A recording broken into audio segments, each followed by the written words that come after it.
ధర్మ విషయములు ధర్మపదం. నజాతు కామః కామానాం ఉపభోగేన శామ్యతి హవిషా కృష్ణవత్మేవ భూయ ఏవాభివర్ధతే చెప్తున్నారు. కోరికల విషయంలో అవి మనకి విచారణతో తగ్గించుకుంటూనే తగ్గుతాయి, కానీ లేకపోతే తగ్గవు అని చెప్తున్నారన్నమాట. అని మనుస్మృతిలో ఒక 2వ అధ్యాయంలో ఒక శ్లోకాన్ని ఇచ్చున్నారు. నజాతు కామః కామానాం ఉపభోగేన శామ్యతి హవిషా కృష్ణవత్తుమేవ భూయ ఏవాభివర్ధతే. ఎలా అంటే దీనికి కోరికలనేవి అవి ఎంతసేపు కూడా అగ్నిలో నెయ్యి వేస్తూ ఉంటుంటే ఏ విధంగా అయితే అభివృద్ధి చెందుతూ ఉంటుంటాయో అట్లే ఇవి అభివృద్ధి చెందుతూనే ఉంటుంటాయి. అవి అనుభవించిన కొలది ఇంకా అనుభవించాలన్నటువంటి తాపత్రయమే కానీ అది తగ్గేది ఉండదు. అగ్ని చల్లారాలంటే ఏం చేయాలి? నీళ్ళు పోస్తేనే, నెయ్యి పోస్తే మాత్రం చల్లారు, అది ఎప్పుడు అభివృద్ధి చెందుతూనే ఉంటుంటుంది. అలాగనే మనకి ఈ కోరికలు ఈ విషయాలు అందిస్తూ ఉంటుంటే అనుభవిస్తూ కోరుతూనే ఉంటుంటుంది అన్నమాట. ఎట్లా అంటే యయాతి అని చక్రవర్తి ఒక ఆయన ఉండేవాడు. ఆయన మహాచక్రవర్తి పేరు కదా, మంచి భోగాలు, ఇంకా రాజభోగాలు సామాన్యమా చక్కగా అనుభవించినారు. అనుభవించిన తర్వాత వయస్సు అయిపోయింది, 80 అయిపోయింది, 85 అయిపోయింది. అయితే ఇంకా అనుభవించాలన్న ఉత్సుకు మాత్రం పోలే. ఇక అప్పుడు భగవంతుడి కోసం ప్రార్థించినాడు.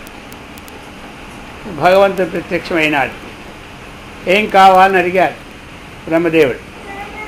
అడిగితే ఏమీ లేదు, నాకు ఇంకొక యవ్వనం కావాలన్నాడు. ఇది మానవ జన్మ, మా సిలబస్లోనే మళ్ళీ యవ్వనం ఇచ్చేది మాత్రం లేదు, అందుచేత ఒకటే యవ్వనం అని చెప్పినాడు. యవ్వనం చేయడానికి లేదని చెప్పినాడు.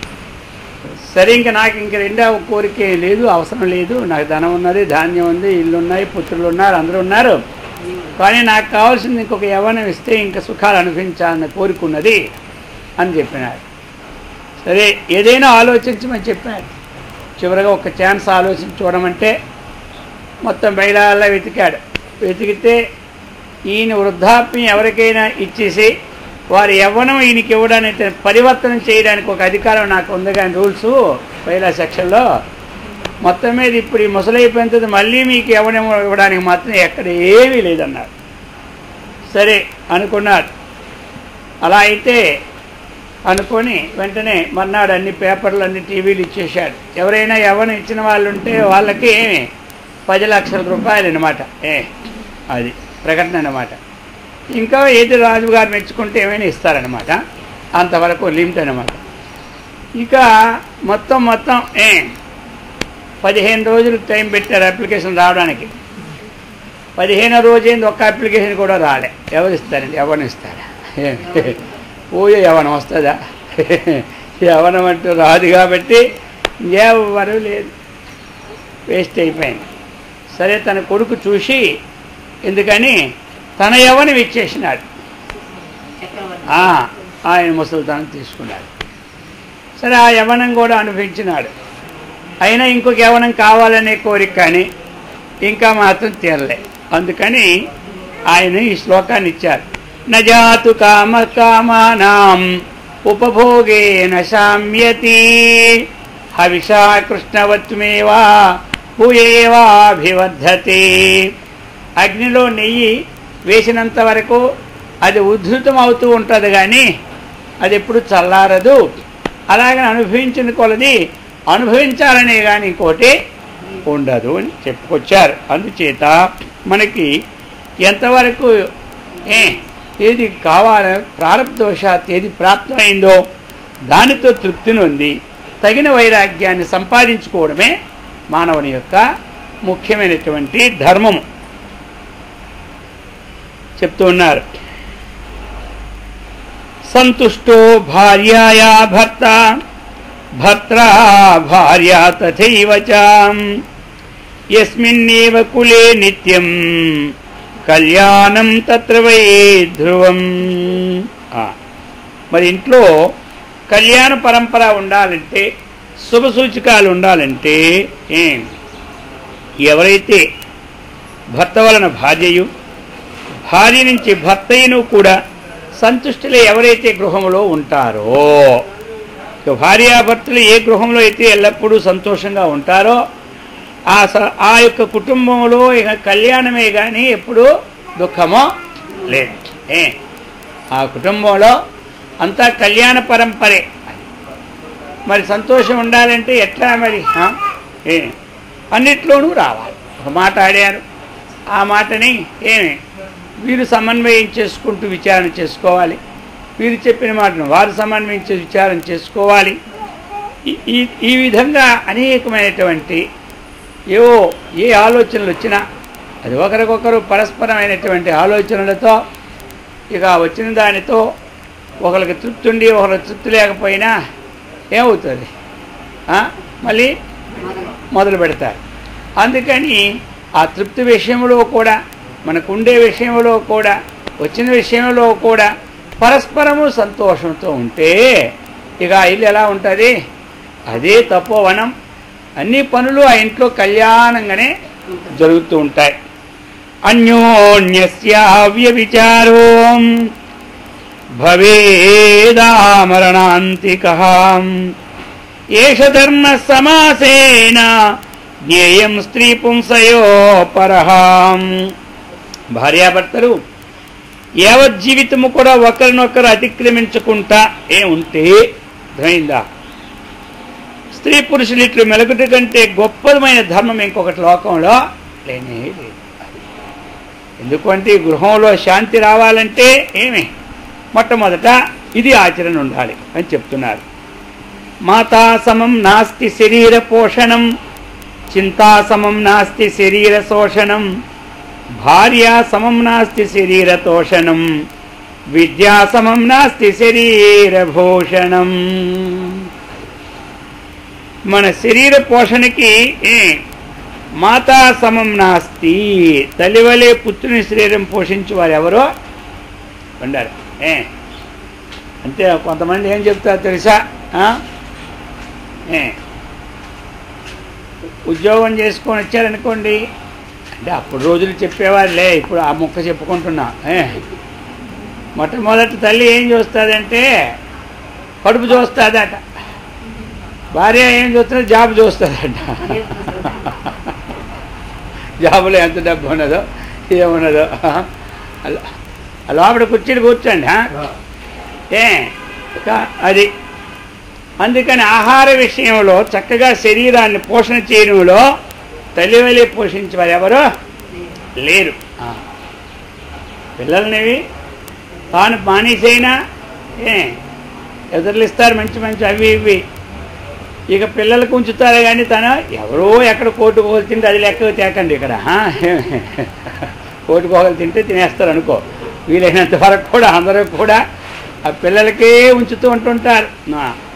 పోషణలో కూడా ఏ సమీకి ఏం కావాలో, మరి ఆరోగ్యం పరిస్థితి బాగులేనప్పుడు ఏ ఆహారం ఇవ్వాలో, ఆరోగ్యం బాగున్నప్పుడు ఏ ఆహారం ఇవ్వాలో, అరగకపోతే ఏ ఆహారం ఇవ్వాలో, అరిగితే ఏ ఆహారం ఇవ్వాలో, ఆ శరీరాన్ని చక్కగా పోషించినటువంటి విషయంలో తల్లివలి పుత్రుని పోషించేవాళ్ళు ఇంకెవరో నభూతో న భవిష్యతి. చింతా సమం నాస్తి శరీర శోషణం.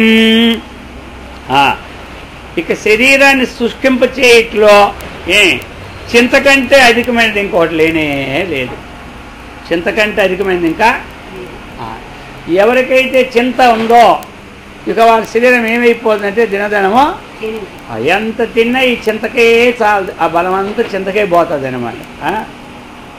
చింత అంటే ఒక్కళ్ళకు ఒక్క చింత ఉంటుంటాయి. వ్యవహార విషయాల్లో చింతలు ఒకలా ఉంటాయా? ఏదో ఒక చింత, ఆరోగ్యం లేక చింతో, సంతానం లేక చింతో, సంతానం ఉంటే చెప్పినది వినలేదని చింతో ఒక చింత, అనేక రకరకాలైన చింతలు ఉంటాయి మనకి. అందుచేత చింతా చితయోర్మధ్యే చింతా ఏవ గరీయసి అన్నారు. ఏది గొప్పదయ్యా, చింతలోనూ విషంలోనూ ఏది గొప్పదన్నారు అంటే చింతే గొప్పది, విషం గొప్పది కాదట. విషం తింటే మానవుడికి ఒక్కసారి చంపేస్తాడు, అయిందా? విషం అన్నటువంటి తింటే అది ఒకే సమయంతో అయిపోతాడు. చింత లోపల ఉన్నదంటే ఈ జన్మకి వీడిని తింటుంది, మళ్ళీ జన్మకి తింటుంది, ఎన్ని జన్మలు వచ్చాయని వీడిని తింటూనే ఉంటుంది. అంతే. ఇప్పుడు ఏది గొప్పది చింతల విషయంకి? చిత అంటే విషం, చింత అంటే మన ఆలోచన అన్నమాట. ఏది విషయాన్ని ఈ రెండిట్లో ఇప్పుడు ఏది గొప్పదైంది? ఏది గొప్పది? చింతే గొప్పది. విషం ఆ జన్మతో అయిపోద్ది. ఈ చింత జన్మలకి వీడి పట్టుకొని చెప్పుతూనే ఉంటుంటుంది. అందుచేత ఈ శరీరం మనకి సృష్టించిపోయిందంటే కొంతమంది ఎండిపోయినట్టు ఉంటారు. ఏం అలా ఉన్నాయంటే ఇంట్లో భోజనం కావాల్సినవి ఉన్నాయి అనుభవించడానికి. జీడిపప్పులు, కిస్మిస్లు, యాలకులు, బాదము, ఎన్ని రకరకాల ఐటమ్స్ అన్నీ ఉన్నాయి. కానీ ఎప్పుడూ ఏమే ఎండిపోయిన కొమ్మలాగా వాడిపోయే ఉంటుంటారు.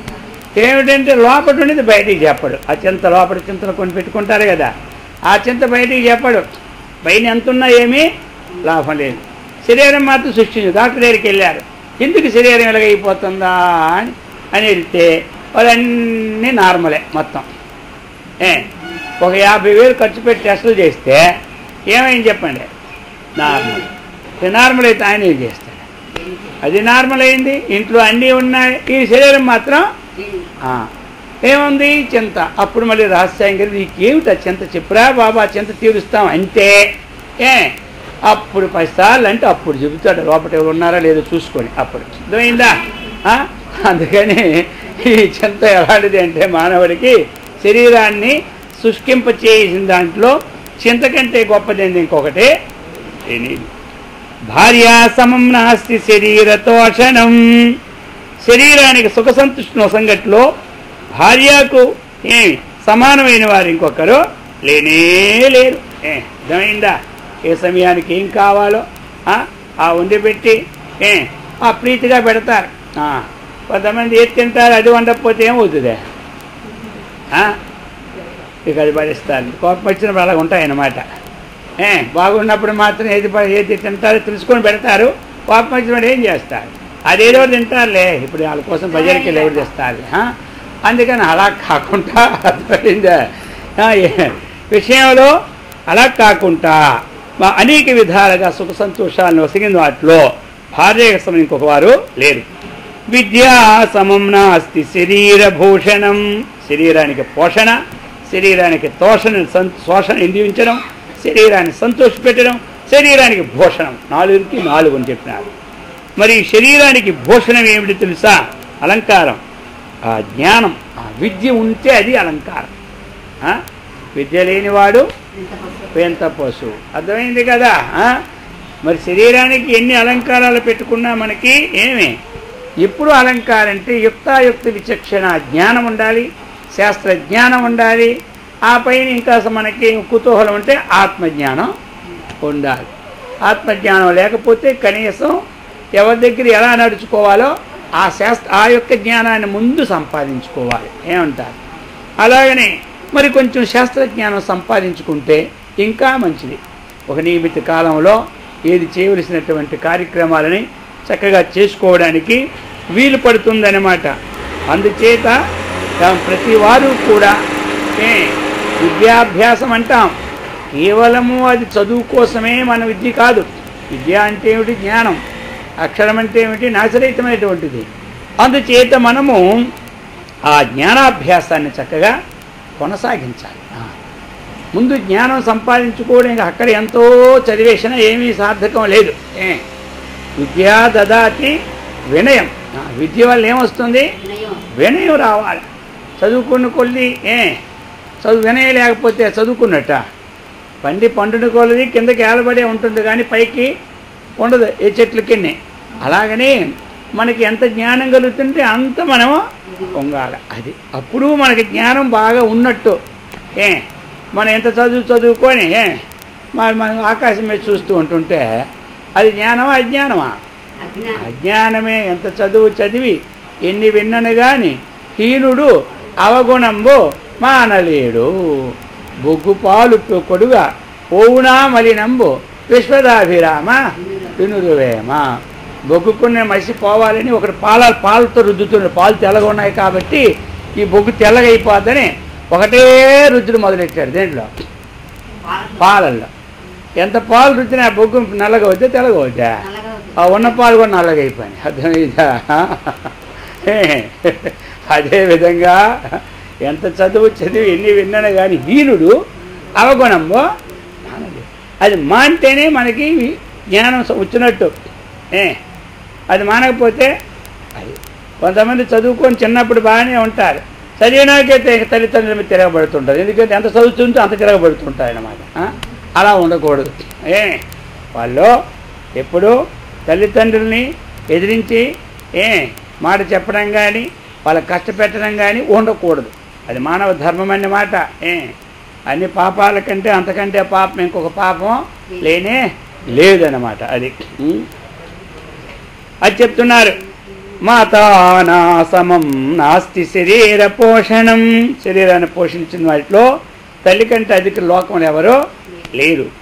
అలాగనే శరీరాన్ని కృషింపచేసిన దాంట్లో చింత కంటే ఇంకొక వస్తువు ఏమీ లేదు. శరీరాన్ని సంతోషపెట్టే వస్తువులో భార్య కంటే సంబంధించిన లోకంలో ఏమీ లేదు. శరీరానికి అలంకార భూషణం ఏమిటి అంటే విషయంలో విద్య జ్ఞానం ఉంటేనే అది అని చెప్పుకొచ్చారు. అందుచేత హిత్వా ధర్మం తదార్థంచ కామం యస్తు నిషేవతి సా వృక్షాగ్రే యథా సుప్తః పతితః ప్రతిబుధ్యతి. హిత్వా ధర్మం తదర్థంచ. హిత్వా ధర్మాన్ని అర్థాన్ని ఎవడైతే హిత్వా వదిలిపెడుతూ ఉన్నాడో వదిలిపెట్టి కామం యస్తు నిషేవతే. మనకి ధర్మము అర్థము కామము మోక్షమని 4 ఉన్నాయి. అందులో మొట్టమొదటి ధర్మాన్ని అర్థాన్ని విడిచిపెట్టి మూడోది కామం అంటే కోరికలు అనమాట. ఆ కోరికలనే ఎవడైతే సేవిస్తూ ఉంటుంటాడో వాడి ధర్మబుద్ధి అయినటువంటిది లేదు, ధర్మాన్ని ఆచరించినటువంటిది లేదు, ఆశ్రమ యొక్క నియమపాలనము లేదు, ఇంకా ఎలాంటిది అటువంటి దానితో కష్టపడి ధన సంపాదన కూడా లేదు. ఈ రెండు లేకుండా ఎవడైతే లోకములో విషయములని గ్రహించాలని కోరికతోనే ఉండి చూస్తాడో వాడు వృక్షాగ్రే. వాడు ఎలాంటి వాడంటే వృక్షాగ్రే, వృక్షం యొక్క చివరికెక్కి అక్కడ నిద్రపోత పడుకున్నాడు ఒకడట. అయిందా? కొమ్మ చివరికి అక్కడ పడుకున్నాడట హాయిగా. వాడు పడుకున్నాడు ఎప్పుడైనా ఉంటాడా? చెట్టు మీద కొమ్మకి అక్కడ హాయి పడుకున్నా అవుద్దా? అది అప్పుడు ఉంటాడా? వాడు ఏమవుతాడు? కిందన పడిపోతాడేమాట. ఇక కింద పడిపోయిన తర్వాత ఏం చేస్తాడు? అయ్యో అని పశ్చాత్తాపం పొందుతాడు. అర్థమైందా? కొంతమంది అది లేదు. అర్థమైందా? అందుచేత వీడు ఎలాగైతే వృక్షాగ్రం మీద నిర్దించిన వాడు కింద పడిపోతాడో అలాగే ఇతడు కూడా పతితుడు అవుతాడు. కానీ అక్కడ అర్థం ఏమిటి? పతితుడు అవుతాడు. అందుచేత ఒక చక్కనైనటువంటి తత్వాన్ని తెలుసుకున్నవాడు కానీ సంస్కారం కలిగిన వాడు కానీ కాడు. అందుచేత మనకి ఉండాలి? అర్థాన్ని అనుభవించొద్దని చెప్పలేదు, అనుభవించాలి. ధర్మాన్ని చక్కగా ఆచరిస్తూ అర్థాన్ని గరించాలి. గరించినటువంటి ఆస్తిని మనం వినియోగించాలి. అగ్నిహోత్ర ఫలావేదాః దత్తభుక్త ఫలం ధనం రతిపుత్ర ఫలాధారాః శీలవృత్తం ఫలం శ్రుతం. అది అగ్నిహోత్ర ఫలావేదాః. మరి వేదానికి ఫలములు ఏమిటి అంటే అగ్నిహోత్రములే ఫలములు. ఇప్పుడు వేదం ఉంది, వేదం చదువుకుంటున్నాం. ఆ వేదం మనకి కర్మకాండ చెప్తుంటుంది, జ్ఞానకాండను కూడా చెబుతూ ఉంటుంటుంది. మరి కర్మకాండ విషయంలో ఎవరైతే చక్కగా మనకి ఏదైతే నియమించినటువంటి యజ్ఞయాగాది క్రతువులను చక్కగా చేసుకుంటారో అప్పుడే వేదానికి చక్కగా ఫలము కలిగినట్టేనమాట. మనం చేసినటువంటి ఒక జపము కానీ, ధ్యానము కానీ, యజ్ఞము కానీ ఇవన్నీ ఆచరణయుక్తముగా ఉన్నప్పుడే వేదానికి ఫలము ఉన్నట్టు, లేకపోతే ఫలము లేనట్టు. కొంతమంది అంట నువ్వు ఇక్కడ ఉన్నందుకు ఏం ఫలమయ్యా అని అంటారు. అర్థమైందా? నువ్వు ఇంట్లో ఉన్నందుకు ఎన్నాళ్ళు ఉన్నా ఏం ఫలమయ్యా అంటాను. ఫలం ఏమిటంటే ఏదో ఫలం ఉండాలి. అలాగే వేదాలు పుట్టినాయి, వేదాలు మనకి ఇచ్చినారు, మరి ఏంటి ఫలం మనకి? ఆ వేదాలు ఎప్పుడు ఫలించినట్టు, ఎప్పుడు ఫలము అంటే ఈ అగ్నిహోత్రకాది కర్మలన్నీ, అలాగనే యజ్ఞయాగాదులు, అలాగనే ఈ జపధ్యానాదులు ఇవన్నీ ఉన్నప్పుడే దానికి ఫలం. అది ఇక దత్తభుక్త ఫలం ధనం. ఇక చెప్తున్నారన్నమాట, దత్త భుక్త ఫలం ధనం. మరి ధనానికి ఏమిటి ఫలములు? ధనం ఉన్నందుకు ఫలం ఏమిటి అంటే ఒకటి దానము, రెండవది అనుభవము, భోగము. ఒకటి దానము ఫలం, రెండవది భోగం ఫలం. అది ధనం ఉన్నందుకు మనం అనుభవించాల, అది చక్కగా. రెండవది ఏమిటి? ఒకటి అనుభవంతోనే ఉండకూడదు ఫలం. ఏదో ఒకటి మనకి వీలైనంత మనకి శక్తికి తగినట్టు దానాన్ని చేసుకోవాలి. అది చెప్తున్నారు. దత్తభుక్త ఫలం దానం రతిపుత్ర ఫలాధారః. కాబట్టి భార్య ఉన్నందుకేమిటి ఫలము? అలాగనే సంతాన సౌఖ్యము, సంసార సుఖం, ఈ రెండు ఫలం. శీలవృత్త ఫలం శృతం. అది శీలవృత్త ఫలం శృతం. శృతం చక్కగా విద్య ఉంది. శృతం అంటే ఏమిటి? విద్య అన్నమాట. శృతి ఎవరి దగ్గర ఉంటే ఆయనే శ్రోత్రియుడు అవుతారన్నమాట. అటువంటి వాని ఫలం ఏమిటంటే మంచి నడవడి ఉండాలి. ఏముండాలి? మంచి నడవడి ఉండాలి, వినయం కలిగి ఉండాలి. ఈ రెండు ఎవరి దగ్గర అయితే మేము బాగా చదువుకున్నామని అంటారో దానికి ఫలం ఏమిటంటే ఒకటి మంచి నడవడి ఉండాలి, రెండవది మంచి వినయ విధేయతలో ఉండాలి. ఎందుకంటే ఇవి మన నిత్య జీవితంలో అవసరమైనటువంటివి ఇవన్నీ కూడా. ఇవన్నీ ఉన్నప్పుడే మనకు చక్కనైనటువంటి శాంతము, సుఖము కలుగుతుంది. ఈ యొక్క లౌకిక విషయంలో ఆధ్యాత్మికమైన సుఖం కలగాలి అంటే ఆత్మజ్ఞానం కలగాలి.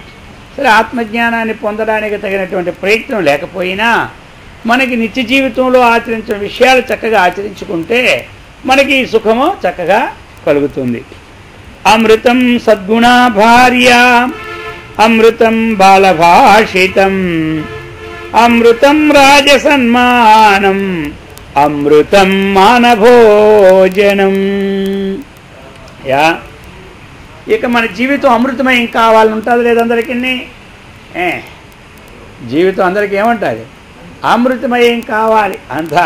ఏమంటే స్వర్గలోకంలో అమృతం వాళ్ళు త్రాగి త్రాగి త్రాగి వాళ్ళ ఆకలి దప్పులు లేకుండా, కాళ్ళు నొప్పులు లేకుండా హాయిగా ఉన్నారు. ఇక మన జీవితం కూడా అమృతమయం కావాలి అనుకుంటాం. మరి అమృతమయం కావాలి అంటే కొన్ని మనకి చెప్తున్నారు. ఏమిటయ్యా అమృతం అంటే? గుణవతి అయినటువంటి గృహిణి ఇంట్లో ఉంటే ఏమవుతుంది? ఆ అమృతమయం అవుతుంది అన్నమాట. అర్థమైందా? ఇంట్లోనూ గుణవతి అయిన గృహిణి ఎప్పుడైతే ఉన్నారో ఆ ఇల్లు ఏమవుతుంది? అది అమృతమయం. ఇంకా చెప్తున్నారు, పిల్లలు చక్కగా ముద్దుగా మాట్లాడుతుంటుంటే ఎలా ఉంటుంది? అదొక అమృతమయంగా ఉంటుంటారు. రాజు సన్మానం, రాజ్యసభలో సన్మానం జరిగిందంటే అదొక అమృతమయమైన మాట. రాష్ట్రపతి దగ్గర అవార్డు వచ్చిందంటే ఎంత అమృతం చెప్పండి. ఎక్కడికి వెళ్ళినా రాష్ట్రపతి అవార్డు చూపెడుతూనే ఉంటుంటాయి. ఎప్పుడూ సంతోషమే. వారికి ఎన్ని దుఃఖాలు వచ్చినా ఈ అవార్డు చూసేసరికల్లా ఆ దుఃఖాలన్నీ పోతూనే ఉంటుంటాయి. అమృతం మానభోజనం.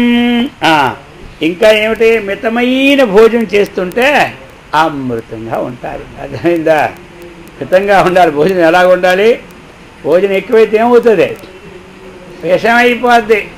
భోజనం మితంగా ఉంటే ఏమవుతుంది? అమృతంగా ఉంటుంది అన్నమాట. ఇంకా ఏదో ఒకటి చిన్న కొంచెం తినాలన్నట్టే ఉండాలి. అలాగని ఈవేళ మానికండి, లడ్డూలు అన్నీ ఉన్నాయి చక్కగా వాళ్ళు. ఎప్పుడో ఒకసారి ఇప్పుడే చెప్పారు స్వామి అందరు మితంగా వద్దు అనకూడదు, తినాలి. రోజు మాట చెప్తున్నాను, ఒక్కరోజు అందుచేత మనము మరి మితం అంటే ఏం చెప్పింది శాస్త్రం? మితం అంటే మనం భోజనం చేయకముందు ఏదైనా ఒక పని చేస్తూ ఉంటుంటాం. ఆ పని చేసిన తర్వాత సమయానికి భోజనానికి వెళ్తాం. భోజనం చేసిన తర్వాత కూడా ముందు ఈ పని ఎలాగైతే చేస్తున్నామో అదే విధంగా పని చేస్తే అది మిత భోజనం. అందరికి అర్థమైందా? భోజనానికి ముందు ఇప్పుడు ఏదో పని చేస్తున్నాం, ఆ పని వదిలిపెట్టాం, టైం అయిపోయింది కదా, భోజనం ప్రారంభించినాం. భోజనం అయిన తర్వాత మొన్న పని అలాగే చెయ్యాలి. భోజనం ముందు అలాగే ఏ భోజనం అవగానే ఏ కుర్చీ దొరుకుతుందో, ఏ బల దొరుకుతుందో, ఏ నెట్ట దొరుకుతుందో, ఏ పట్టి దొరుకుతుందో అని చూస్తే ఏమవుద్ది? అది మిత భోజనమా అనిపించుకోదు. అందుకని పూర్వం ఏం చెప్పారు? మిత భోజనం అంటే మనం తినే ఆహారం 4 భాగాలుగా విభజించమన్నారు. అందులో 2 భాగాలేమో మనం పప్పులు ఈ వడ్లు పాయసాలు తినమన్నారు. ఒక భాగమేమో మంచినీళ్ళ కోసం ఖాళీ ఉంచమన్నారు. ఇంకో భాగమేమో గాలి బాగా వెళ్ళిరాడానికి ఖాళీ ఉంచమన్నారు. అది మితమాట. ఇప్పుడు 4 భాగాలు మొత్తం తింటే మంచినీళ్ళు కూడా ఖాళీ లేకపోతే ఏమైపోద్ది మరి పని? ఊపిరి తిరగదనమాట. ఒక ఆయన అలాగేనే స్వామివారు చెప్పేవారు అన్నమాట. ఏకాదశి నాడు ఉపవాసం ఉంటారు అక్కడ రుక్మాంగద మహారాజు గారు. ఆ రుక్మాంగద మహారాజు గారు ఆ నగరంలో అందరూ ఉపవాసమే. ఆ రోజు దూడలు కూడా ఉపవాసమే ఉంటాయి. అయితే ఏమైంది? ద్వాదశి నాడు సర్దశోపేతాలతో చక్కగా భోజనాలు పెడతారనమాట. సరే, ఆ రోజు ఒక భిక్షగాడు వచ్చినాడు, అందరికీ అడుగుతున్నాడు భోజనం. అయ్యో ఎక్కడ భోజనాలు లేవు, రాజుగారు భోజనాలు పెడతారు, అక్కడికే వచ్చేయమన్నారు. ద్వాదశి కాబట్టి 10:30కి 11కి ద్వాదశి పోతుంది ఈరోజు, 10:30కే భోజనం అని చెప్పినారు. ఇక 10:30కి ఎప్పుడైతే ఈ భోజనం అని చెప్పినారో సరే ఈయన కూడా వెళ్ళిపోయినాడు. ఇక రాజుగారి భోజనాలు మామూలుగా ఉంటాయా? మన భోజనాలలాగా బ్రహ్మాండమే నేతిలాగా వెత్తితే కారుతూనే ఉంటుంది. పప్పు పదవలసగా ఉంటుంది మందే. వాళ్ళు ఎలాగా చిక్కగా వేసుకుంటారు, అందులో నెయ్యి వేస్తారు. బ్రహ్మాండమైన భోజనాలు, కూర వేపుడన్నమాట. ఇక ఆ భోజనాలు చూసి వాడు అనుకున్నాడు నభూతో నభవిష్యత్తు, ఈ భోజనం దొరకదు ఇంకా. కానీ ఇక మొదలుపెట్టాడు. ఇక మొదలుపెట్టి తినేస్తూనే ఉన్నాడు. ఇప్పుడంటే మనం వడ్డించినప్పుడు 4 సార్లు తింటే అడిగితే పక్క తప్పించుకు వెళ్ళిపోతాం మనం. అలాగ లేదు పూర్వం. ఇంకా ముందును కూర్చొని తినేదాడ పెడుతూనే ఉంటుంటారనమాట. 2 సార్లు ఏం కావాలని అడుగుతాం, వాళ్ళు 4 సార్లు అడిగితే మనమే అడగకుండా పోతుంటాం గిన్నె పట్టుకొని. అర్థమైందా? అలా కాదు, ఎన్నిసార్లు అడిగితే అన్నిసార్లు పెట్టాలి భోజనం దగ్గర పద్ధతి అది. అది తక్కిన ఏరుకుని అది పూర్వం కాశీలో అయితే అన్నీ బాగా పెడతారు. ఇన్ని రసగోళాలు తింటే అన్నీ. సరే కరువు కాలం కాబట్టి ఇప్పుడు 1-2 మనం తింటాం స్వీట్ హాట్ అనుకోండి. తక్కినవన్నీ అది తగ్గించుకోకూడదు. ఏంటి సాంబార్లు రసాలు కూరలు ఎంత కలిస్తే అంత పెడితేనే ఉండాలి. అదేనమాట భోజనాలా.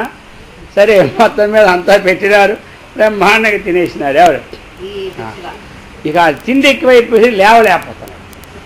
పట్టుకోవాలంటే మనుషులు లేరు పక్కనే, అంత తిండి తినేసినాడు. ఇక అక్కడికి మెల్లగా దేకురుకొని పక్కకు వచ్చినాడు. పక్కకు వచ్చి అరక్క లేవలేక భారం అయిపోయి ఇటు అటు దొరుకుతున్నాడు. ఆ పక్కన ఉన్న అంటున్నాడు, అందరూ తినిపోతున్నారు కదా జనాలందరూ. ఏమయ్యా ఇలా దొరుకుతున్నావు? ఏమిటి సన్నది? భుక్తాయాసం అంటారు. నీ దొంపదే భుక్తాయాసం, అంత భుక్తాయాసం వచ్చింది ఎత్తికన్నా. సరే భుక్తాయాసం అయితే ఓ తాంబూలం వేసుకోకూడదా? కొంచెం భోజనం అయినా ఎందుకు వేసుకోవడం? తాంబూలం అరగడానికి అనమాట. కొంత టిఫిన్ తర్వాత తీయంది దాతారు అరగడానికి, అది మరి ఇంకేం లేదు. అందుచేత ఆవిడంటాడు ఆ తాంబూలం వేసుకుని సందులు ఉంటే అప్పుడే ఇంక 2 గారి మొక్కలు ఇరికించకపోదునా అన్నాడు. ఆ తాంబూలం వేసుకుని సందు ఉంటే అప్పుడే ఇంక 2 గారి మొక్కలు ఇరికించకపోదునా అన్నాడు. అంటే అంత సందు కూడా లేదట. అందుకని అలా ఉంటే మిగతాహారమా కాదు. అందుకని ఆహారమేవ మనః అన్న శాస్త్రం. ఆహారం మనం ఏం తింటామో అది సూక్ష్మమైన స్థితి ఏమవుతుంది, మనస్సుగా తయారవుతుంది. మలం స్తవిష్టో భాగ స్యాత్ మధ్యమా మాంసతాం వ్రజేతు మన కనిష్టో భాగ స్యాత్ తస్మాదన్నమయం మనః. మనం తినే ఆహారంలో ఆ స్థూల భాగం అనేది మలరూపంగా పోతుంది. ఆ యొక్క మధ్య భాగం అనేది ఏమవుతుంది, ఈ రక్త మాంసాదులకు ఉత్పత్తి అవుతున్నాయి. ఆ చిన్నది కనిష్ట భాగమే మనస్సుగా తయారవుతుంది. మరి మనస్సు బాగుండాలి అంటే ఆహారం శుద్ధంగా ఉండాలి. ఆహారము ఎవరు మనస్సు బాగలేదు అనుకుంటారో వాళ్ళు శుద్ధంగా ఆహారం చేసుకోవాలి. శుద్ధమైన శాఖాహారం తినాలి. కొన్నాళ్ళు మనసు బాగుపడిన తర్వాత ఏం తిన్నా బాగలేని వాళ్ళు బాగలేనప్పుడు ఏం తినాలి, శాఖాహారమే తినాలన్నమాట. ఆ వంట వండినప్పుడు కూడా ఆ భగవంతుని నామమును తలుచుకొని వండాలి. ఆ తినేటప్పుడు కూడా ఆ భగవంతుని నామాన్ని తలుచుకొని తినాలి. అప్పుడు ఏమవుతుందో తెలుసా, మనస్సు బాగుపడిపోద్ది. మనస్సు బాగుపడడానికి మందులు ఎక్కడా లేవు. శరీరం బాగుపడడానికే మందులు. పూర్తిగా మెంటల్ అయిపోతే ఆ మందులు వేరే మెంటల్ హాస్పిటల్ పడేస్తారు. అది గొడవ, ఆ గొడవ కాదు. ఇప్పుడు అటుకి మధ్యలో ఉన్న మన మనసు బాగోడు చెప్పుకుంటున్నా, అర్థమైందా? మెంటల్ హాస్పిటల్ ఏమిటంటే ఉన్నవన్నీ ఇరగొట్టి పారేస్తుంటే అందులో పడేస్తారు. ఇంక ఇంత బాధపడలేక ఆ మనస్సు కాదు ఇక్కడ చెప్పేది.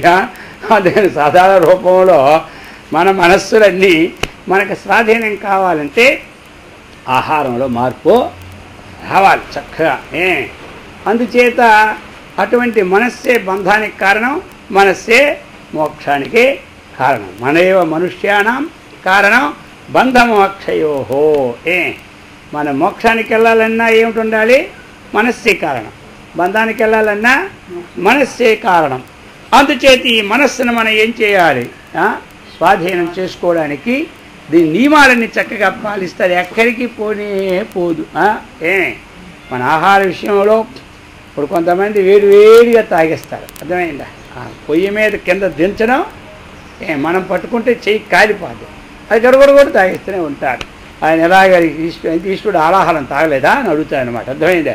అంత ఆలాహలమే అంత వేడిది తాగేసినాడు కదా ఆయన అని అనుకుంటారు. మనం అంత వేడి తాగితే రజోగుణం వచ్చేస్తుంది అన్నమాట. పూర్తిగా చల్లటి తాగితే తమోగుణం వచ్చేస్తాయి. కాస్త మధ్యలో ఉండాలన్నమాట. అది చేత మనం ఏదేనంటే ఎక్కువ కారం తిన్నాం అనుకోండి, దానివల్ల ఏమొస్తుంది, రజోగుణం వస్తుంది. ఆ కారం లేకపోతే మనకి గీటే ఆనందం వచ్చింది కూడా. అందుచేత ఇవన్నీ మనం క్రమంగా సత్వగుణ ఆహారం కానీ మితంగా మొదటి నుంచి అలవాటు చేసుకోవాలి. ఇప్పుడు డాక్టర్లు చెప్పేస్తున్నారు, ఉప్పు తగ్గించుకో, కారం తగ్గించుకో, నూనె తగ్గించుకో, పచ్చడి తగ్గించుకుంటే 10 సంవత్సరాలు బతుకుతావు అంటున్నాడు. వచ్చింది కూడా. ఇక బతకడానికి తగ్గించుకుంటాను కానీ నోట్లో మాకు తినాలనే ఉంటుంటుంది అందరికీ. ఏమిటంటే ఆయుష్ తగ్గిపోతే ఎవరు తింటాడో అందుకని దానికని తగ్గించుకుంటున్నాం. వచ్చింది గొడవ. అయినా కొంతమంది మాత్రలు వేసుకుని లాగించేస్తూనే ఉన్నారులే.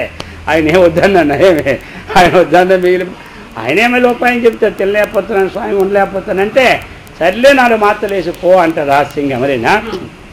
అందుకని ఈ విధంగా మొత్తం మీద అందుకు చెప్తున్న శాస్త్రం ఏం చెప్పింది మనకి, అమృతం అనభోజనం.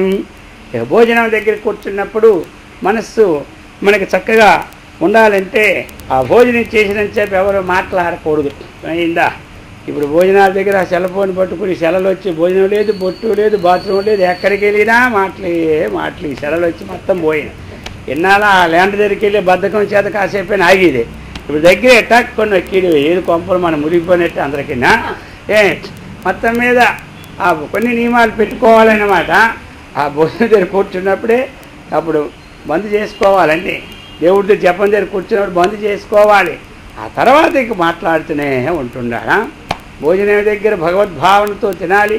మౌనేన భోజయిత్వా స్వర్గం ప్రాప్యతే. మరి మనస్సు మనకు అమృతమయం కావాలి అంటే ఈ నియమాలన్నీ ఉండాలన్నమాట. కాబట్టి మన మనస్సు అన్నటువంటిది ఆ స్వాధీనం కావడానికి ఎప్పుడవుతుంది, ఆ నియమం ఉండాలి. చక్కగా మౌనంగా భోజనం చేస్తే మనస్సంతా ఏమవుతుంది, మనకి చక్కగా ప్రశాంతమైన ఏర్పడతాయి. 2 లాభాలు ఉన్నాయి మౌనంగా భోంచిస్తే. ఒకటి స్వర్గలోక ప్రాప్తి అవుద్ది, వద్దనుకుంటే మోక్షం. ఇంకోటి ఏముంది మరి అంటే అంతఃకరణం అనేటువంటిది శుద్ధంగా ఉంటుంది అన్నమాట. ఒకటి స్వర్గలోక ప్రాప్తి, ఓం ఓం. ఇంకోటి అంతఃకరణం శుద్ధంగా ఉంటుందన్నమాట. అందుచేత మరి అందరికీ చికాకు పట్టేది ఏమిటి? శరీరమా మనస్సా? మనస్సే. ప్రతివాడికి నందిని పంది చేసేది, పందిని నంది చేసేది ఏమిటి? మనస్సే. మనస్సు సరిలేతే భూతాలన్నీ లోపటే ఉంటాయి. ఏమంటారు? మనస్సు బాగుంటే దేవతలే లోపట ఉంటుంటారు. మనస్సు బాగలేకపోతే ఏముంటాయి లోపట? అన్ని భూతాలు ప్రేతాలు అన్ని ఎక్కడ లేని వస్తూనే ఉంటాయి. బాగున్నప్పుడు అబ్బో అందరు దేవతలు రోజు కనబడుతున్నారు అంటారు అన్నమాట. ఏమి అందుచేత మనస్సు అనేది మనకేముండాలి చెప్పండి? బాగుండాలా వద్దా? బాగుండాలి. వద్దని ఎవరు అంటారు? అందుకని ఆ బాగుండాలి అంటే మనం మనస్సుకి కొంచెం ఏదైనా ఒక ఆహారం పెట్టాలి. శరీరం బాగుండాలంటే ఊరికి తిండి మానిస్తే శరీరం బాగుంటుందా? ఎండిపోద్ది 4 రోజులకి. చెట్టుకి నీళ్ళు అయిపోతే చెట్టు ఎండిపోద్ది. ఈ చెట్టుకి ఈ నీళ్ళు ఆహారం పెడకపోతే ఇది కూడా కొన్నాళ్ళకి ఎండిపోయిన కొమ్మలాగా అయిపోవాలి. మరి మనసుకి ఆహారం ఏమిటి ఇప్పుడు? దానికి ఏమిటి? ఈ ఆహారం దానికి సంబంధమే లేదు. మనసుకి ఆహారం చక్కగా మనం ఒక నియమబద్ధమైన జీవితాన్ని గడుపుతూ ఉంటుండాలి. చక్కగా మనం ఒక జపమో, ఒక ధ్యానమో, ఒక సంధ్యావందనమో, ఏదో పారాయణం, ఏదో ఒకటి ఉండాలి మనస్సుకి. అప్పుడు మనస్సు ఏమవుతుంది? దృఢం అవుతుంది, ఎదుర్కొంటుంది. కష్టం వచ్చినప్పుడు ఎదుర్కొంటుంది, ఓ సుఖం వచ్చినప్పుడు ఎదుర్కొంటుంది. సుఖం కూడా ఎదుర్కోవాలా అంటారు కొంతమంది. అర్థమైందా? సుఖం కూడా ఎదుర్కోవాల్సిందే. అది సుఖం వచ్చినప్పుడు సంతోషపడిపోతే దుఃఖం వచ్చినప్పుడు ఏడవలసి వస్తాయి. అది నార్మల్గా ఉండాలి. ఈ సుఖం ఎల్లప్పుడూ ఉండదు, ఆ దుఃఖం ఎప్పుడూ ఉండదు. రెండిట్లోనూ నార్మల్ మీడియేట్ చేసుకుంటే మనం ఇక రెండూ మనకి బాధించవు. అందుచేత ఇటువంటిది చక్కగా చెప్తున్నారు. అమృతం సద్గుణ భార్య, అమృతం బాలభాషితం, అమృతం రాజసన్మానం, అమృతం మానభోజనం. కులంచ శీలంచ వపుర్వయచ్చ, విద్యాంచ విత్తంచ సనాతతాంచ, ఏతాన్ గుణాన్ సప్త పరీక్ష కన్యా, జయా బుధైశేషమన్మచింతనీయం. ఎవరికైనా ఇప్పుడు చెప్తూ ఉన్నారు. మరి కన్యని వరునికి ఇయ్యాలి అంటే కొన్ని చూసుకోవాలట. కులం ఒకటి, శీలం 2, వపుః వయశ్చ, విద్యా విత్తం సనాతతాం, ఏతాన్ గుణాన్ సప్త పరీక్ష. 7 విధాలుగా గుణాన్ని పరీక్ష చేసి ఇంట్లో పెళ్లి చేసేటప్పుడు ఇమ్మని చెప్పినారు కన్యని. ఏముండాలంటే మొట్టమొదట కులం. అది ఏమంటారు? ఎందుకంటే సమానమైనటువంటి వారిని చేసుకుంటే బంధు బాంధవ్యులందరితో ఆనందంగా ఉంటారు. ఇప్పుడు పరిస్థితులు మారిపోతున్నాయి. అర్థమైందా? ఏం చేస్తారు? వాళ్ళు అక్కడ ఏదో ఒకటి చేసేస్తున్నారు. ఇంక వీళ్ళ మాట వినరు, వాళ్ళ మాట వినరు. ఏదో సంవత్సరం వరకు అలా ఇలా ఉంటారు, మళ్ళీ మామూలే అయిపోతుంది. మంచిదేంలే అది కూడా. అయినా సరే చెప్తున్నారు ఎల్లప్పుడూ అటువంటి సంతోషదాయంగా ఎల్లప్పుడూ ఉండాలి అంటే ముందు తన ఏదైతే ఎవరికి ఏది ఉందో వారికి సంబంధించిన వారిని వాళ్ళు చేసుకుంటే అప్పుడు ఎలా ఉంటుంది? అందరికీ ఆనందం ఉంటుంది. ఎవరు ఒక మాట అనడానికి వీలు పడదు. శీలం, ఆ శీలము స్వభావం అన్నటువంటిది మంచిగా ఉండాలి. ఇక వపుః, శరీరము కూడా చక్కగా రోగగ్రస్తం కాకుండా ఉండాలన్నమాట. వయః, వయస్సు ఉండాలి. వయస్సు కూడా దానికి మితంగా సమయం. పూర్వం ఏమిటంటే ఆ పూర్వం వయసు వచ్చింది, ఇప్పుడు మళ్ళీ ఈ మధ్యలో తప్పిపోయింది అని మొట్టమొదటి మారుతూ ఉంటుంటాయి.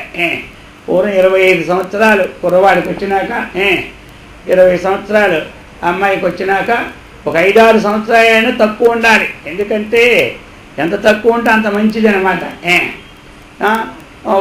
సేవ చేయడానికి ఆ యొక్క భర్త సేవ చేయడానికి ఉపయోగపడతారు. 3 రోజులు ఉన్న చాలే అంటారు. ఇప్పుడు అలా కాదు, పూర్వం అలాగనమాట. తక్కువ ఉన్న వయస్సు వాళ్ళది పెద్దది, వీళ్ళది తక్కువ ఉన్నప్పుడు వీళ్ళు కొంచెం సేవ చేయడానికి చక్కనేది ఒక అనుకూలం అన్నమాట అది. అందుచేత ఆ వయస్సు కూడా ఇక ఏముండాలి, విద్య ఉండాలి. విద్య, జ్ఞానం లేకపోతే లాభం లేదు. ఒక చదువు ఉండాలి, ధనం కూడా ఉండాలి. ఇక బంధు సమృద్ధి కూడా ఉండాలి. అది ఈ 7 చూసి కన్యనే తగిన వరునికి ఇవ్వమన్నారు. అందుచేత కులం ఉండాలి, శీలం ఉండాలి, శరీరం ఉండాలి. శరీరం మరీ ఎండిపోయినట్టుంటే ఏం లాభం? కాబట్టి పని అక్కడ గ్లాస్ కూడా ఎత్తుకోలేని పరిస్థితుల్లో ఉంటే మరి ఎవడు అందుకని వయస్సు ఉండాలి, విద్య ఉండాలి, ధనం ఉండాలని ఉండాలి. అది అయితే బంధువు సమృద్ధి ఉన్నారు. ఇది ఒకటి మాత్రం ఇప్పుడు చూడరు ఎవరు. పూర్వం ఏమిటంటే ఎంతమంది ఇంటికి వెళ్ళగానే మీకు ఎన్ని ఆవులు ఉన్నాయని అడిగేవారు. మాకు 50 ఉన్నాయంటే బాగుంది, ఇలాంటి వాళ్ళకి మనం ఇవ్వాలి. మరి మీ ఇంట్లో ఎంతమంది? మేము 7 అందములు. మీకు ఎంతమంది పిల్లలు? వాళ్ళకి ఒక్కొక్కరు 3 అయితే పర్వాలేదు. ఈ ఇంటికి మనం సంబంధం ఇవ్వాలని ఇచ్చేవాళ్ళు పిల్లల్ని. ఇప్పుడు మొదట అడుగుతారు, మీకు ఆవులు ఎన్ని ఉన్నాయి? ఇన్నే. ఆవులు ఉంటే వచ్చి సేవకుడు చేస్తాడు. అందుకని ఈ ఇంటికి మాత్రం మన పిల్లనే ఇవ్వడు. ఎంతమంది ఉంటారు అన్నదమ్ములు? ఈ ఇంట్లో అమ్మ ఏగలదా? అందుచేత ఈ ఇంటికి ఇవ్వకూడదంట మనం ఎప్పుడు. అప్పుడేమిటంటే ఎవడైనా సరే ఇంటి మీదకి వచ్చాడంటే అందరూ కలిసి తన్ని వాడు తగిలినట్టు ఉండాలన్నమాట. అందుకని ఏమిటి వాళ్ళు అంత జనం కోరుకుండేవాళ్ళు అప్పుడు. ఇప్పుడా ఇక అత్తగారు కూడా ఇంకా ఉన్నారా? ఇంకా లేకపోతే ఇంకా సుఖమైన మాట ఏంటి?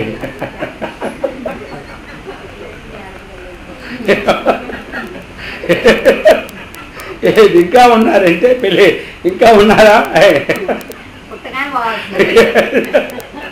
కాదు, అప్పటికండి ఇప్పటికి ఉన్నటువంటి పరిస్థితి అది అయిపోయిందా. అప్పుడు బలగం బాగుండాలి, ఆవులు ఉండాలి. ఆవులు ఉంటే ఆవులు ఇల్లు ఎప్పుడూ కూడా గోసేవ సమృద్ధిగా చక్కనటువంటి ఉంటుంది. అన్నీ ఆ పేడ అదంతా కూడా ఇది. అందుకని ఇప్పుడు పరిస్థితులను బట్టి ఇంక మనమే ఆగలేకపోతుంది, ఇక్కడ ఆవులు పెట్టుకుంటాం. కాబట్టి పరిస్థితిని బట్టి పోవాలి ఇప్పటికప్పటికి. అది చెప్తున్నారనమాట. ఇది ఒకవేళ తెలిసిన వారు మిగిలిన విషయాలకు అంత ప్రయత్నం పక్కనే తెలిసే ఉంటుంది కదా, ఇవన్నీ చూసుకొని పోతుండాలి అని చెప్తున్నారన్నమాట. అందుచేత అనుకూలాం విమలాంగీ కులజాం కుశలాం సుశీల సంపన్నాం పంచలకారాం భార్య పురుష పుణ్యోదయాల్లభతే. పంచలకారాం చెప్తున్నారు. ఒకటి అనుకూలాం, అనుకూలమైతే భార్య దొరకడం కూడా పూర్వజన్మ యొక్క పుణ్య విశేషమట. విమలాంగీ, చక్కనైనటువంటి విమలం, ఏ మలదోషం లేకుండా చక్కనైనటువంటి అంగములతో కూడి ఉన్నటువంటి. కులజాం, మంచి కులీనురాలన్నమాట. అంటే ఏమిటి? ఉత్తమైనటువంటి వంశం. కుశలాం, కుశలవతి. సుశీల సంపన్నాం, శీలవతి అయినటువంటి భార్య పురుషునికి పుణ్య విశేషం వలనే లభిస్తుంది. అలాగనే మరి ఆ పురుషులు కూడా స్త్రీలకే పుణ్య విశేషం వలనే లభిస్తారు. ఒక్కొక్క ఇంట్లో భార్యాభర్తలు ఆధ్యాత్మికంగా ఉంటారు. మరొకరింట్లో ఏమవుతారు? భర్త గారికి కానీ ఆధ్యాత్మిక ఉంటే భార్య గారికి లేదనుకోండి, భార్య గారి దగ్గర భయం చేత ఆయన ఏదో అలా వెళ్ళి క్లబ్కి వెళ్ళి వస్తానని చెప్పి అలాగే మా ఆశ్రమానికి వస్తుంటారు. ఆశ్రమానికి వెళ్ళారంటే రాత్రి భోజనం పెట్టాట. అందుకని అలాగ అట్టెళ్ళు వస్తాను చెప్పి ఇటు వచ్చేస్తా అన్నారు. ఇలా ఉంది స్వామి అన్నారు ఆయన. మంచిదే, మంచి పని చేస్తున్నాం. అటు వెళ్తామంటే ఏమన్నారు, ఇటు వస్తామంటే ఒప్పుకోరండి. అది అలాగనే కొంతమంది అయ్యగారులు ఏం చేస్తారు? సినిమాకి వెళ్తామంటే తీసుకెళ్ళి వదిలిపెడతారు. ఆశ్రమానికంటే అసలే పంపరా. అందుకని ఇంకో దగ్గర ఏదో మీ యొక్క ఇది దేవాలయంకి వెళ్ళి వస్తామనో లేదా దేవాలయం కూడా వెళ్ళినేవారా. అందుకని ఎట్లాగా ఇలా ఉన్నప్పుడు చూసారా ఒకరికొకరు ఏమవుద్ది? కష్టం. అనుకోను వాళ్ళు పుణ్యం చేస్తామని వాళ్ళు దేవాలయం మొక్కుతామంటుంటే కొంతమంది మొక్కమంటారు దేవాలయాలకు వెళ్ళి, మేము మాత్రం రావంట. అది ఇంకా మంచిదే పాపం. అందుకని ఇద్దరికి అనుకూలం ఉండాలంటే ఎలా ఉండాలి, అది పూర్వజన్మ ఇద్దరు పుణ్యము వల్లనే మనకి అనుకూలం సంపన్నము అది చెప్తున్నారు. కాబట్టి ఈ అనుకూలమైనటువంటి ఈ విశేషం మనకి చక్కగా వర్ధిల్లాలి అంటే అటువంటిది చక్కగా ఉండాలన్నమాట. అది చెప్తున్నారు.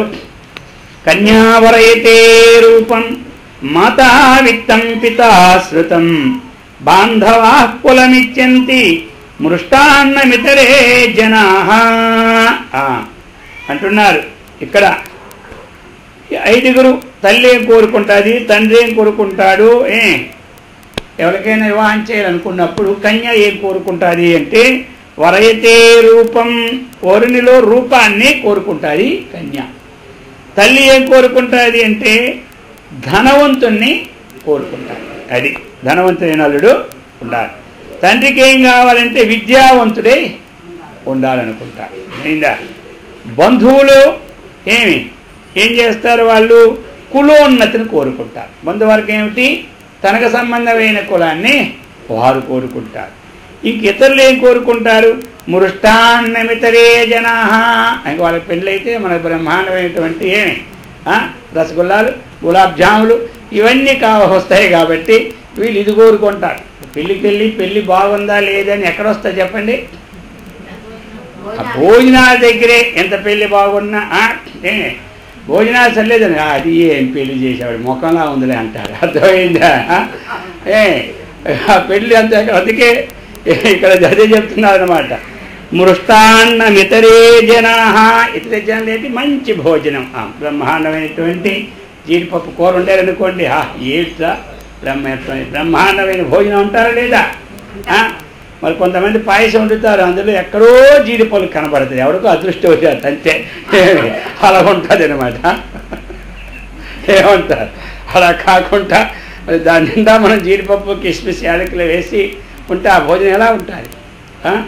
అందుచేత మనము ఆ భోజనాలన్నీ చక్కగా ఉండాలి. అది ఎవరు కోరుకుంటారు? ఇతర వాళ్ళకేం కావాలి, ఆ పూట భోజనం చేసిన వాళ్ళకి ఏం కావాలి చెప్పండి, అది కావాలి, అది కోరుకుంటారు వాళ్ళు. వీళ్ళు ఎల్లప్పుడూ ఉన్నారు కాబట్టి ఇది కోరుకుంటారు వీళ్ళు. అందుకని ఈ ధర్మాలన్నీ మనం చక్కగా తెలుసుకోవాలన్నమాట. అందుకు ఎన్ని పొహాలు తక్కువ ఎక్కువ ఉన్నా ఆ సమయాల్లో మంచిగా భోజనాలు పెడుతూ ఉంటుండాలి. హడావుడిలో ఏదో ఒకటి చేసి పెట్టామనుకోండి, మన పని ఏమవుద్ది, ఇక జీవితం అంతా చెప్పుకుంటుంటారు. ఒక్కరోజుదే అది, కానీ అంతా చెప్పుకుంటారు. అందుచేత అలాంటిది ఉండకూడదని చెప్తూ ఉన్నారు. న కన్యాయాః పితా విద్వాన్ గృహీయాః శుల్కమన్వపి గృహన్ శుల్కం హి లోభేన స్యాన్నరో అపత్య విక్రయీ. కన్యాసిత లోకజ్ఞుడు అని చెప్తున్నారు. అంటే ఇప్పుడు స్త్రీలని వివాహం చేసేటప్పుడు కన్యను అటువంటిది ఇప్పుడు లేదులేండి. ఆ శుల్కం అనేది ఎప్పుడు తీసుకోకూడదట. కన్యనిచ్చి ధనాన్ని కన్యనిచ్చి కన్య పిత లోకజ్ఞుడొగుడినల్లా అంటే చక్కనైనటువంటి విశేష విజ్ఞానం కలిగిన వాడైతే అణుమాత్రమును శుల్కమును తీసుకొనకూడదు. ఎవరిదే ఇప్పుడు అది ఎవరు తీసుకుంటారు? ఎప్పుడు లేదు. పూర్వం ఎవరో కొంతమంది ఉండేవారు. పెళ్ళైన ఆడపిల్లని పెళ్లి చేసేటప్పుడు వాళ్ళ దగ్గర ధనాన్ని ఏమీ తీసుకోకూడదు. శుల్కం అంటే అది ఇచ్చి ఇగో ఇంత ఇవ్వాలి మీరు, అలాగైతే పిల్లల్ని ఇస్తాము అన్నటువంటిదే ఉండకూడదు. అనుమాత్రం కూడా తీసుకోకూడదు. ఇప్పుడు అది ఎక్కడ ఉందిలే, ఇప్పుడు వీళ్ళే ఇచ్చేది కదా అంతనా. లోభియై ఇంకా చెప్తున్నాడు, లోభియై ఎంతటి అల్పశుల్కము తీసుకునను అతడు ఒక మహాపాపంలో ఒక పాపాన్ని చేసినట్టు అనమాట. అర్థమైందా? లోభి అయిపోయి కొంతమంది ధనాన్ని తీసుకోకుంటే వాడు ఆ పాపం చేసినట్టే, కానీ పాపం చేసిన వానితో సమానమైన మాట. అందుచేత అటువంటిది ఎప్పుడు తీసుకోకూడదని చెప్తూ ఉన్నారు. ఇప్పుడు మాత్రం ఎవరు తీసుకోరు, ఇది ఇస్తేనే అవుతుంది. పూర్వం అలాగా అక్కడక్కడ ఉండేవి. అందుకు అంటే కొన్ని పాపాలు ఎలా వస్తాయి అన్నటువంటి విషయాల్లో మనకు అది అర్థం కావాలి కదా. అందుచేత ఆ విషయాన్ని చక్కగా చెప్తూ ఉన్నారన్నమాట. మహతాప్యర్థసారేణ యో అవిశ్వసతి చత్రుషు భార్యాసు చ విరక్తాసు తదంతం తస్య జీవితం. ఎవడైతే శత్రువుల యందు ఇటువంటి అలాగనే వాడు ఎంత గొప్పవాడైనను అంటే కొన్ని లోకంలో చూసుకోమన్నా, ఎప్పుడైతే ఒకరింటికి వచ్చిపోతూ ఉంటుంటారు, ఒకరితో వాళ్ళకి కొన్ని కొన్ని గుణాలు తెలుస్తూ ఉంటుంటాయి. అటువంటి పాముకి ఏమవుతుంది తెలుసా? ఎన్ని పాలు పోస్తే ఏమవుతుంది? దానికి విషమే అభివృద్ధి అనమాట. అర్థమైంది కదా. అలాగనే ఇక శత్రువుల సంబంధాన్ని పెంచుతూ ఉంటుంటే ఎలాగవుద్దంటే ఇలానే ఉంటుంటారు. అది పాము పాలు పోసినట్టే కానీ ఇంకోటి.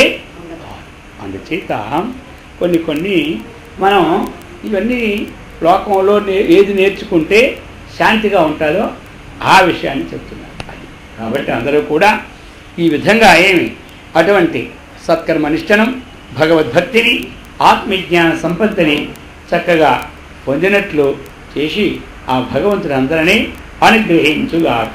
ఓం సహనావతు సహనౌ భునక్తు సహ వీర్యం కరవావహై తేజస్వినావధీతమస్తు మా విద్విషావహై. ఓం శాంతి శాంతి శాంతి. హరి ఓం తత్సత్. అలాగే